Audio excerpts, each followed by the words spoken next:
I feel like when the price goes down, people feel like they've missed out on a project. I feel like what makes projects explode is FOMO. Like people buy into projects that have no utility at all, and it just catches fire. Everybody thinks they're early and they buy in. So Evergrow might, and you can correct me on this, but might have to, try to do that again where it gets a bunch of people to believe that it's going to do that. And do you think that that can happen before utilities release? Or do you think that the utilities need to be producing that consistent profit in order for people to FOMO in? And is that the main selling point of Evergrow? I think it's a good question. I think we've almost got a backup plan in the fact that the utilities can be built up. Obviously, I can't make estimates of what will happen to the price, but like we as a team know that there are a lot of people sat on the sidelines with a lot of money. We can't forget people made in some cases tens of millions of dollars from Evergrow, and then they took the money and they sat on it, and they're keeping an eye on Evergrow, and we know that. And beyond those hyper whales, there were people who made millions of dollars and changed their lives. And we know that there are people waiting to say, once I see Evergrow can deliver, they're interesting to me again. But they're not prepared to put their money in until we see a product and a product that's good. And that's what Lunar Sky V1 did to us. It basically made people go, well, even when these guys launch a product, we need to make sure it's good this time before we FOMO in. So I think that could, if you talk about FOMO, let's say, and again, without giving investment advice, that could be something that creates FOMO, is that everybody waits and waits and waits for launch. And then I do believe in the quality of what we launch. But if the market were to judge those launches as positive, certainly compared to previous launches, then we could end up in a position where people are scrambling to get in quickly. And then we could see, a similar thing that we saw before. But I want to be very clear that I'm not saying that will happen. I can't come on YouTube and make estimates of price, but our liquidity is so strong that it really wouldn't take much for the price to start rallying. As I said, there's a backup plan there as well, in that, the long-term plan for Evergrow, as you know, is for rewards, price, and supply to be helped along at least by the revenue from utilities. There's the second wave of potential price action behind potentially the first wave is always people who said, wow, Evergrow actually can build something that they've promised, and it can be great, and they can market it really well. We've been waiting for these guys for a year. Maybe I'll have another bite of Evergrow, and then after that, hopefully, maybe we'll get a rally from that. Maybe we won't. We don't know. But after that, then we really do believe that our utilities can start generating revenue, and we can then use that revenue as a blend, as we've always discussed, to pay out rewards or to buy tokens and either burn them or potentially send those tokens into the staking pools, which we're talking about, which will go live fairly soon with another update there. And again, that could create a second wave. Are you guys planning on trying to save a certain amount of marketing for the next bull market, or is it kind of that you have a plan in place regardless of when the bull market starts, or is there kind of two separate plans going there? I think people by now know that I'm ultra cautious with funding, because I've started businesses before and I've had to sustain them through recessions and far worse than, to be honest, what we're going through in the short term right now. So Evergrow is always going to have what I would have said to a client back in the old days, an emergency fund. I don't think I could ever let Evergrow get down to less than $500,000, which would be enough to sustain the project and marketing for 6 months at least. So obviously we have a lot more than that right now. We want our utilities to start making money as soon as possible, and then we will base investment on a ratio of income. So we can say, well, we made this much income, so we can invest more here. We can distribute this income to holders. I personally feel like the price being down so much might allow for more traction and more FOMO to build, as opposed to it being a lot higher. So I kind of wonder if it's not, and I'm not just trying to say that to just say positive things or paint everything in a positive light. I really think that if the price is a lot higher, then it's harder to get traction up. So the more we go down before we release the utilities, that it might allow for that Evergrow to do its like what it did in the beginning, which was insane. I was just like, this thing just keeps going up. It's what we want to happen, obviously, and it's what we're working towards. And I totally agree with you. Like at this price point, it's not going to take much to move Evergrow. During the last rally, we were having like $100,000 buys, throughout the day. It was insane. We had a $35 million volume day, which is more than our market cap right now. So we know that it can happen. We just want to purely talk about it from a technical point of view. Whilst the price is this low, the potential for big price movements is incredibly high, and I can say that again without giving investment advice or implications of growth. But it's just pure logic. A 10 grand buy now can have much more of an effect on the price than if we were worth $1 billion. What happens when you get up to those higher market cap levels is you tend to have a lot more holders. So it doesn't mean that you can't still grow when you're at $1 billion. We may have 1 million holders rather than 140,000 or whatever the number is. I agree with you from a technical point of view. From where we are now, launching utilities is unprecedented. We hit 1.5 billion when the project was 6 weeks old and we hadn't even fully established the team. And we had the worst website you've ever seen. The designs for the utilities were just terrible. And yet we had a $1.5 billion market cap. Now, we've got a great team, way more funding than we had back then. We've got a beautiful website. We've designed these beautiful utilities that are in beta testing on iOS. And we're sat at, a 25 million market cap. If we can get that traction again, we've also got much lower taxes. So the buy-sell decisions become a lot quicker and easier when you have a lower tax, because you don't really need to make much to make a profit. You don't need to have such a huge leap in value as you did when it was a 14% tax. Sam, is it still top 20? Is it still like aiming for still? You still feel that way? Yeah, absolutely. I mean, nothing's happened in the last 12 months. Our ambition is still to prove to the world that a DeFi project can directly return value to holders. And I don't think I've seen that yet, And I'm not talking about $50 of income. I'm talking about consistently generating income and paying out in whatever way it might be, through rewards or staking or whatever system we use. Consistently prove to investors that we are generating value through our utilities and returning it direct to investors. I've said this before. I know a lot of projects who say this is how we're going to generate value, but none of them are specifying exactly how that value gets returned to holders. So they might be making lots of money. They might be doing brilliantly. But where are the holders in all of this? Like, for us, it's like we are holders and that's it. And if the holders, yeah, sure, I might control a team wallet that's got a lot of tokens in. For me to be successful, I need the project to be successful. I could have just taken the $2 million out of a marketing wallet or the $150 million out of our team wallet a year ago, and that could have been a way to be successful. But I don't want to be looking over my shoulder for the rest of my life, and it's also not how I run businesses. So the way for me to be successful personally is to make the holder successful. There's no other way to do it for me. That's the only way I can achieve anything, because I will ultimately get my rewards in the same manner as any holder. And sure, I'm a whale in this project, but there are other whales in this project too, and there are smaller holders. It's all relative to what people could afford to put in, what risk they're willing to take on Evergrow. And that's how it should be. I don't know if I do know it, but Yeah. what made you get into Evergrow so early? Like, what stood out about it to you? I think Praveen's. So for anyone who's just listening now and doesn't know the backstory, so Praveen was the original founder of Evergrow. Very, very smart guy, from a marketing and dev background. It was his, the rewards and the way. So I was looking at crypto skeptically for 2 or 3 years. In fact, I was friends with someone whose dad installed Bitcoin ATMs in the UK 10 years ago before anybody, and he was offering me Bitcoin when it was worth $1, and I was like, yeah, I'm not getting involved in this, don't even bother. He said, let me put a couple of $100 worth of Bitcoin into a wallet for you. Everyone's got that story about Bitcoin, so I don't lose any sleep over it. And I was like, don't bother, I mean, what's 200 Bitcoin worth? It's not worth it. That's what I said to him, but never mind, you live and you learn. So I was very skeptical about crypto for a long time, and I think people from traditional finance tend to be, but I've also been very open-minded in my life about business. So, it took a long time. I was a slow burner, but I'm always very curious as a person. I like to learn things, whether it's science and nature or technology or whatever. So I started at least learning about crypto. And again, I had the same skepticism I have now. Like, I didn't really see any project where I understood the direct link between the holders and the devs. And how can the holders benefit before the devs benefit?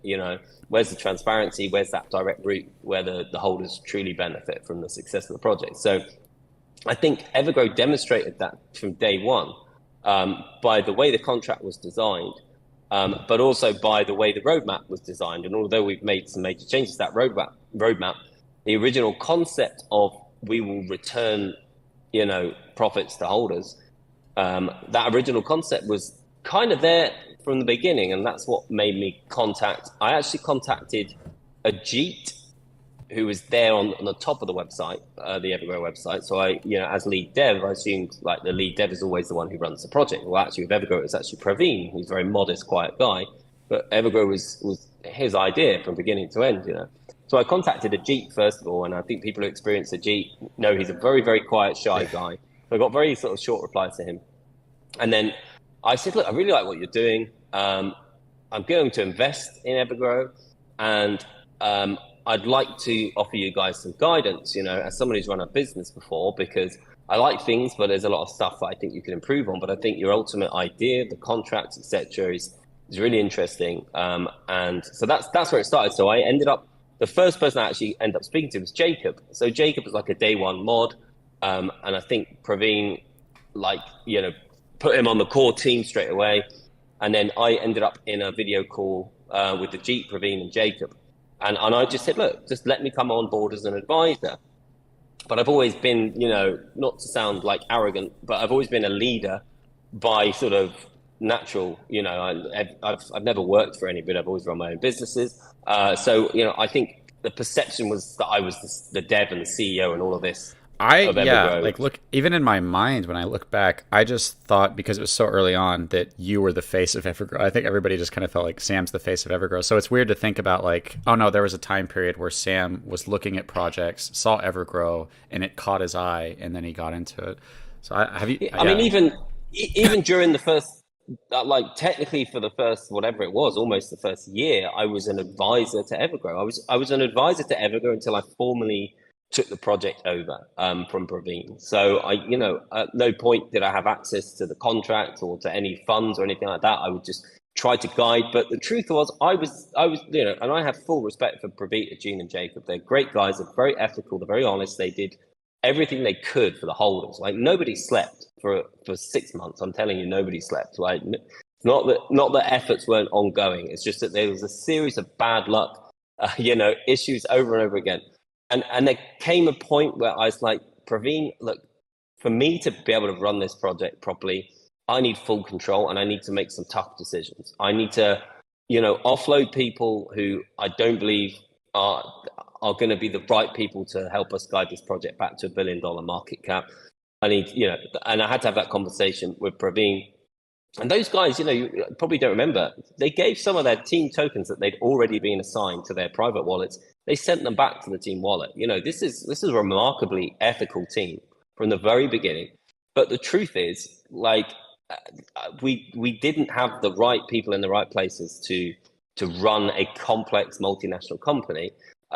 So, as I said, it was around 6 months ago that I formally took control. That's when I took control of the contract, the marketing funds, all of these things, and made swift changes to the personnel. That's when we got everything changed. We got the new website. We completely, we decided basically, Lunar Sky went live, but we'd already decided we wanted to completely rebuild it. Nothing had been built to the standards that I wanted them to be built to. And again, this is no criticism of anybody. Everybody involved in Evergrow has always tried their best, despite mistakes and things going against us. There's never been a lack of honesty and effort from any single person. And I think one of the most remarkable things about Evergrow is that you'll never hear anybody who was on the team saying bad stuff about us. You'll never hear anybody in the team saying bad stuff about someone who's left. There's been a genuine top group of people working for Evergrow from the very first day. And we are friends and on good terms with everyone who's come through that journey. And it's just remarkable how even when we've had to basically let people go, they've been okay because they believe in Evergrow and they're like, well, look, as an Evergrow holder, I'm okay with this. I believe you're making the right decision to let me go or whatever. There's not been a sniff of anything for 18 months. And I think that's also remarkable in crypto as well, to think about it. For me as an investor, and I kind of want to go back to this if you guys don't mind, is I like to ask okay, what's really going to cause this to do well? What actually is going to do that, and think about that for myself. I feel like it goes into the psychology and the sentiment of the holders and the outside holders to just anticipate profit. Feeling like you're early is a huge part of that. So after a project kind of has that feeling that you're not early, it kind of comes down to what do you have to offer? And so I was wondering if you guys could speak to the incentive, because I feel like if there's a lot of staking, well, that might be build up FOMO in people's heads where there's all this staking, or the consistent BUSD rewards from the profit from utility, or buyback and burn. If we know that we have a massive buyback and burn wallet built up, and every investor knows, hey, we could put a giant green candle on that. So I was kind of two questions. I was wondering if you could speak to the buyback and burn and how much you have and the psychological FOMO that's going to cause people to believe in Evergrow and FOMO in? Again, good questions. I mean, it comes back to, where's the value of Evergrow compared to other projects? I mean, one of the things that we've innovated, which I believe is going to probably be replicated, but maybe not in time, is our utilities, I believe, have infinitely more potential than utilities that are named after a project. Because, and I've said this 100 times, it was one of the issues with our big whale, why he started selling. And, everyone knows this guy's selling. He can sell, I don't care. If he doesn't understand the project he's invested in, then fine. Like it's better, again, it's better that we lose some whales now at a low market cap. It's very easy to soak up those sales than it would be if we were worth $1 billion. So listen, the thing that we're trying to emphasize is the reason we have an infinite number of users for Atlas Wallet and an infinite number of users for Lunar Sky is because of the branding. If that was called Evergrow Wallet, the only people that would ever use it would be the people who are invested in Evergrow. Simple as that. If you want to name, it's a vanity to name your utilities after your project. It has zero benefit to your holders if you're setting up your project the way we are to make profits for your holders. Atlas Wallet, the marketing campaign that we have, I believe is an absolute killer. It's never been done before.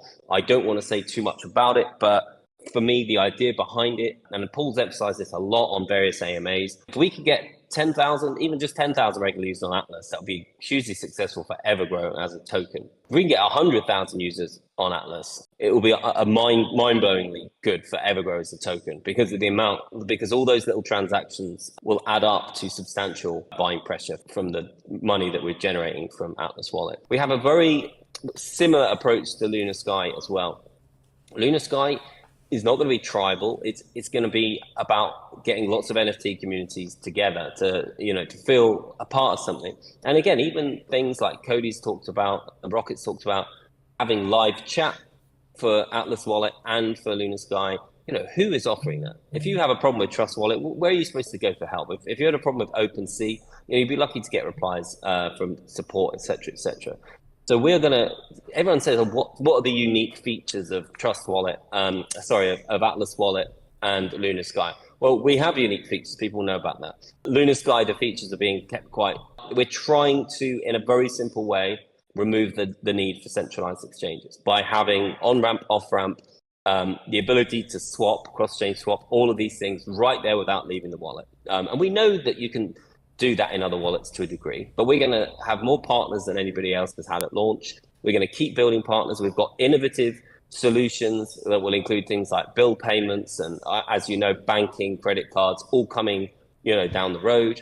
But I don't think any of that is why I believe Atlas Wallet is going to be so successful. I believe why Atlas Wallet is going to be so successful is how we can embrace hundreds of crypto communities simultaneously and get those projects to promote Atlas Wallet to their communities. Imagine 100 projects saying, go and download Atlas Wallet. Imagine the reach. Who else is doing that? Has a project ever told their community to go and download Trust Wallet? No, because Trust Wallet stinks when it comes to the project side. It's like, oh, you want to change your logo? Oh, good luck with that. Send us $3,000 worth of BNB and we'll think about changing your logo. And if we screw it up, then you have to put in another request via GitHub and see if we'll change your logo for another $3,000. That kind of stuff's nonsense. Oh, how come my token price isn't showing and our project launched 6 weeks ago? Because you have to wait for CoinMarketCap, which we also own, and they don't like you, so they're going to screw your project up for the next 6 weeks and make you wait. None of that stuff's going to happen with us. We're going to have manual control. We're going to support projects at different stages of their journey. And because of that, those projects will support us and that will drive users to Atlas Wallet. And with Lunar Sky, it's going to be a similar approach to community, but obviously we're not dealing with projects directly, we're dealing with crypto communities, but obviously we will be talking to NFT projects. If we manage to get 1% of Trust Wallet's users, like active users, it'd be a mind-blowing success. Could you go into, because maybe I don't know the numbers off the top of my head, like what would the volume Atlas Wallet look like for Evergrow holders? Someone acquires $10 in fees per month, in active users. Say we have 10,000 people, active users, and they do $10 in fees a month. What is that? 10,000 times 10? That's $100,000 a month. Yeah, which I mean, and Trust Wallet has 10 million. Trust Wallet has 60 million 60 million users, but around 10 million who use it every month, which is insane amounts. Like, again, so if we can eat into that, the difference is we're going to be generating revenue on every little movement, and we've negotiated hard. So it's not going to cost people like a significant amount of money to use Atlas Wallet's features, rather than to go to third-party websites and connect their wallets and do all those things that nobody wants to do. I mean, I talk to crypto investors who literally pay like 5% in fees because they're too lazy to go somewhere else and pay 3.5%, for example. They just want the convenience of using something they're familiar with and is simple, etc., etc. Now we're beta testing our swap, the cross-chain swap. It's the simplest thing in the world. It's like you just literally, swap within the wallet. You don't have to do anything. It's done. You just click confirm and the swap. I think Paul did a video the other day, and he refreshed it 3 times and the tokens were in his wallet. I think, Paul, you said it took 22 seconds to do a swap within the wallet without any third-party interactions whatsoever. Now we make a very small income from every time somebody does that. Now, if Trust Wallet's got 10 million active users and there's no customer support, there's no project support, etc., then I'm God, if we could get 100,000 people using, which is I believe 1% of 10 million off the top of my head, using Atlas Wallet every month, that would be mind blowing. Like it would be potentially a million a month that we could do for buyback and burn. It's like, or whatever we choose to do with it, because obviously we can distribute that as direct rewards. This is a huge amount for a modest percentage. And this isn't a percentage of the market. This is just a percentage of one competitor. The market beyond that, you add MetaMask onto the top of that, and the market's even bigger. These are the points we're trying to make. And this is, again, why we're focusing on these 2 utilities and not on Crater, because we can make Evergrow a success with these 2 utilities without risking the project. Whereas Crater would be an all-in bet. It's like we're either going to go for glory or we're going to die. And we probably, at the point where we were, probably had 1,000 to 1 chance, if not a 10,000 to 1 chance of going for glory. I'm not willing to take that chance with our holders' money, because it's not my money at the end of the day. It's everybody who holds Evergrow. Linking together our ecosystem, bringing Lunar Sky into Atlas Wallet and vice versa, that just brings more users on board as well. And also we have planned like social features within Atlas Wallet and Lunar Sky that can link up. Again, we don't want to go too far into that at this stage. But there will be social features on both of those applications that we believe we can link up, which is, again, pretty innovative and pretty cool. So again, that's ways to bring in users who maybe, as Paul said, we're going to have more NFTs available, NFT types available on Atlas Wallet than the market leaders. And we're going to have our own sister marketplace, which will also, have multi-chain and all this, that, and the other.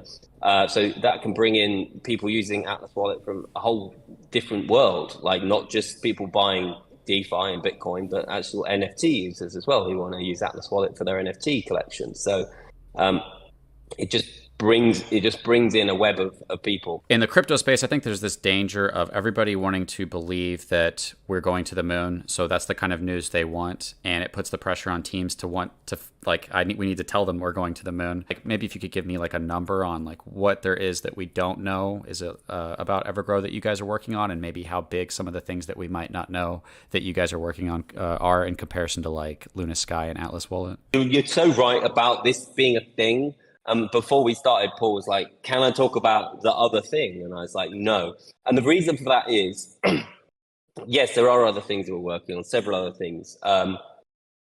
Something that is possibly bigger than everything. And it's not a blockchain, by the way, before that speculation goes out there. I believe Evergrow can launch a blockchain, but we need to have 1 million plus holders, before we get to theirs. Launching a blockchain too early is not a good idea. It doesn't.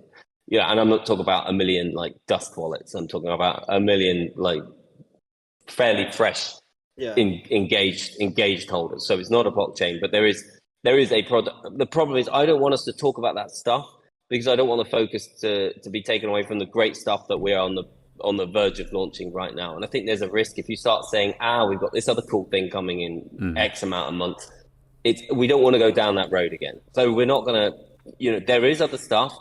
Please don't think that we're just going to launch these 2 products and then sit back and go, right, that's our job done. We know to get back to where we want to be is going to require constant work, constant innovation.